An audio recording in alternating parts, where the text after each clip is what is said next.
Hey kids, glad you're back for our second lesson. During our last session, we learned that matter is anything that has mass and takes up space. God created everything, including matter. How did your experiment go? Were you able to determine that air has mass? Great! Matter is not the only thing, though, that God created. He also created energy. In Genesis 1:3, God said, "Let there be light," and there was light. That's right. God created energy. There are many types of energy: heat energy, light energy, electrical energy, wind energy, and water energy.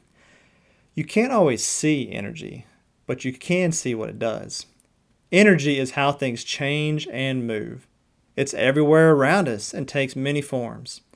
While we may not always see energy, we can see the results of energy being exerted when we cook food, warm or cool a room, and even jump in the air. Energy can neither be destroyed or created. That's a scientific law called the conservation of energy. However, energy had to be created from somewhere. God created it. Genesis 1:3, God said, "Let there be light," and there was light. Now, daylight is an energy that comes from electrons in the sun's atoms lowering energy states and releasing energy.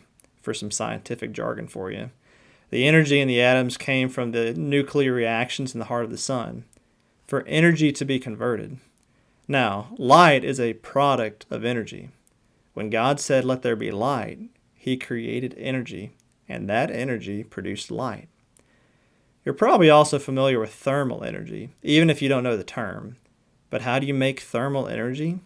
You'll get to see that at work with your science experiment when you cook s'mores. You're welcome.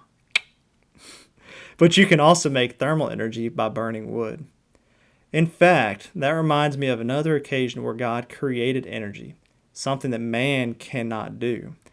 In Exodus 3, Moses was shepherding a flock when he came across a bush that was on fire, but it wasn't burning.